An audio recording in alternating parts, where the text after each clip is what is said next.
Okay, they could provide insight into what the city's top leaders are doing, and they're supposed to belong to you. But tonight, a WBTV investigation is pulling back the curtain on the refusal by the city of Charlotte to respond to hundreds of records requests. Investigative reporter David Hodges is looking at what records the city does not want you to see and pushing for answers on why they are not following the law. When someone at the city of Charlotte hits send on an email, they're writing a message to more than just the recipient. That's because nearly all communication from city employees and elected leaders are subject to the state's public records law. It sheds light onto some of these conversations that we're not always privy to at public-facing meetings like city council. Katie Peralta-Soloff is a reporter at Axios Charlotte. She's among the many people listed as having filed a records request for emails of city leaders, and she's among the many who end up waiting a very long time for a response. It's, sort of just an assumption a lot of the time that you're not going to get these records. WBTV analyzed nearly 200 requests for emails, text messages, and other records sent to the city of Charlotte since January 2019. Less than half have been completed, mostly related to real estate or zoning. The rest remain outstanding or at least partially unfulfilled.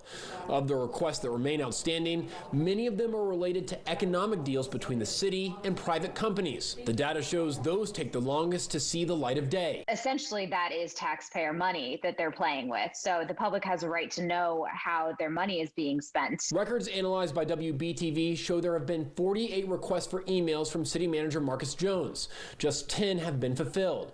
There are 24 requests for emails from Assistant City Manager and Economic Development Director Tracy Dodson. 3 have been fulfilled. 12 requests for emails from city leaders asked for the keyword Tepper, as in Panthers owner David Tepper. None have been fulfilled, even though some of those requests date back to 2019. We reached out to Charlotte City Council members about the ongoing issue with record requests. Mayor Pro Tem Julie Eisel emailed us back, pointing out that some of the requests lack specificity, which adds time to do the searches. But it would be reasonable to give a response as to when it is anticipated that a request could be fulfilled. So far, other council members have not responded. We also asked the city's communication staff why it takes so long for records to be produced. In an email response, spokesperson Corey Burkhardt did not answer the vast majority of questions that we asked, and nowhere in the entirety of the response was the issue of records requests for emails addressed.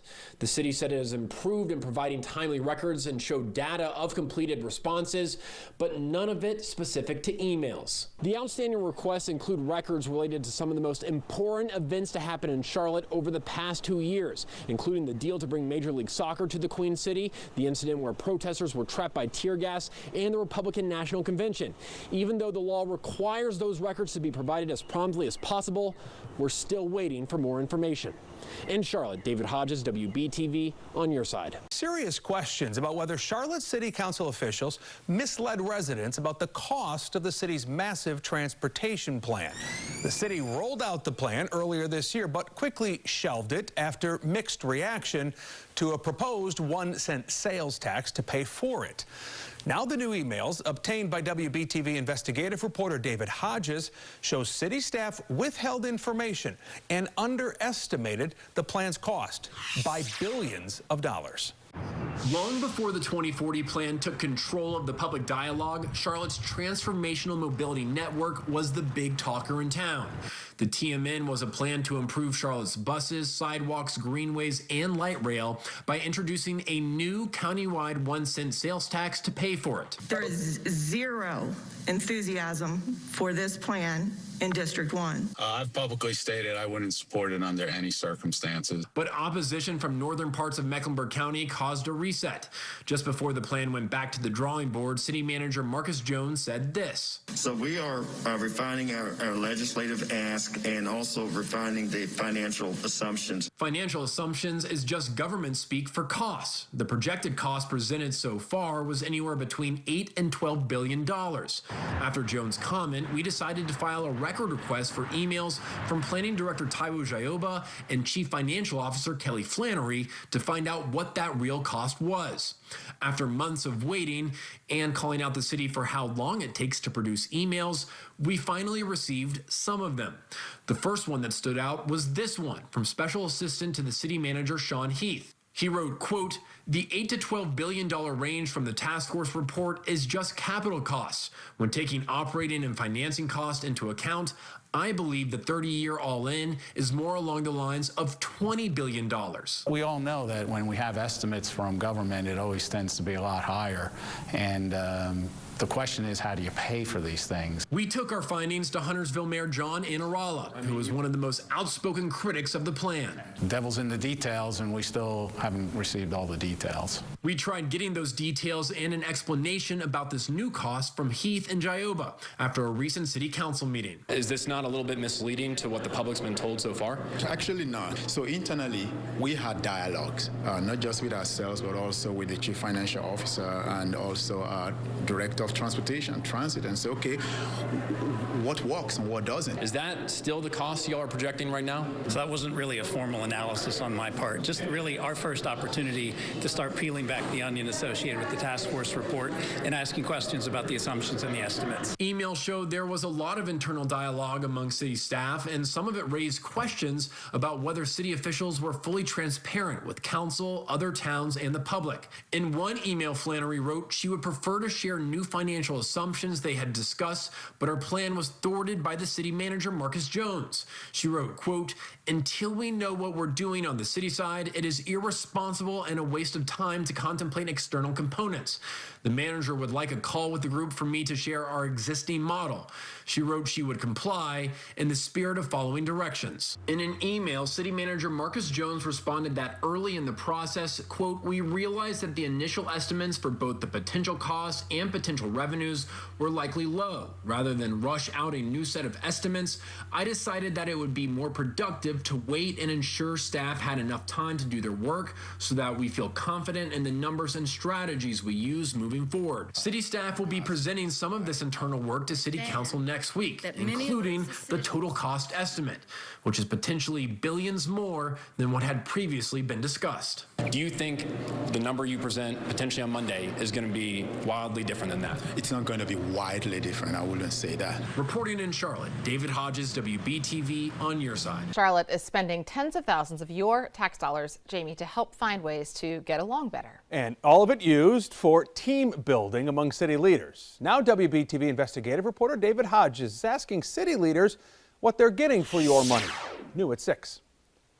Most companies have been through team building exercises before, and Charlotte City Council is no different. But in their case, they drew up this contract worth tens of thousands of dollars to make it happen, even though some of the things in this contract never came to pass. It's no secret that Charlotte City Council members sometimes have trouble getting along. I sent a text message to everybody Saturday morning saying, you guys, we got to come up with a process. This is a council process. Take, for example, when council had to appoint a new member in February, and Mayor Pro Tem Julie Eisel said she had tried to organize council members to come up with a process, but received little response. We've got to be willing to talk to each other and not disparage each other. We have to act as a council. But even before that, Mayor Vi Lyles and council members had been working to address these issues. In November, the city signed a contract with Ernst & Young, known as EY, titled High Performing Charlotte City Council. The idea was to conduct interviews with council members, lead group discussions, and ultimately help council communicate better and embrace each other's perspectives. The cost? $46,500. Well, it was an idea that I thought needed discussion. And I believe that working with the council, we all wanted to be the best and highest performing council possible. Mayor Vi Lyles agreed to answer questions about why she thought spending that money would be good for taxpayers. The contract states that EY would develop final recommendations and a supporting action plan and present relevant material to council during the annual strategic retreat January 11th. One of the areas that I personally specialize in is in high-performing teaming and executive support. But outside of a 40-minute presentation on a high-performing council provided during that meeting, it's not clear any other recommendations have been provided. Have you gotten any of those results yet? we continue to think about how do we do this work. So the results, I don't think that we're looking for a result in terms of the end. I think we're still thinking about how do we continuously focus on what the priorities are, or what are the traits that we're looking for a high performing council. Will we be hearing more from you about, how well we actually do when it comes to buying into a shared vision and working together in those things? Does that still exist in this contract? My understanding is that as we continue our work with EY, they continue to bring us benchmark other councils and other ideas of where people are doing great work. And many times in government, we have a final report. Learning is never just final. While a city spokesperson says there's been no change in the scope of work, WBTV has learned some aspects of the contract have changed. Council members took part in one-on-one interviews with EY and small group discussions with each other, but not every council member participated. WBTV also learned that a plan to get council members to provide feedback on other council members was scrapped because it would be subject to a public records request.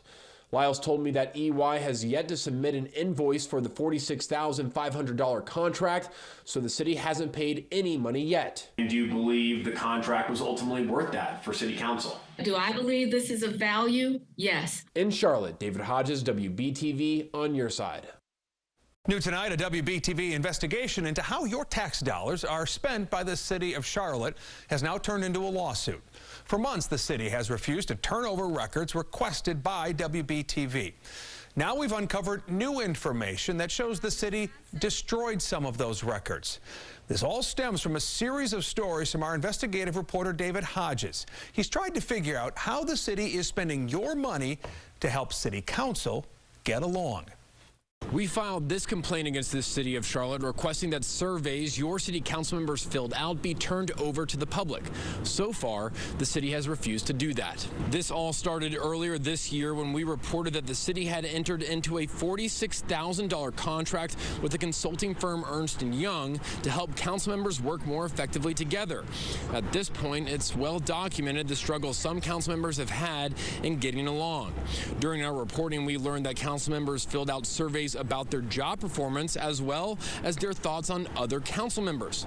But the city has refused to hand over those records, saying they're in the possession of Ernst & Young. During our battle for the records, we also learned that at least one council member's survey responses were ordered destroyed by City Attorney Patrick Baker after the city decided not to have council members fill out the detailed portion of the planned survey. This lawsuit is about continuing the fight for public records and making sure we track how your tax dollars are being spent, and we'll continue to give you updates as we keep pushing for transparency. In Charlotte, David Hodges, WBTV, on your side.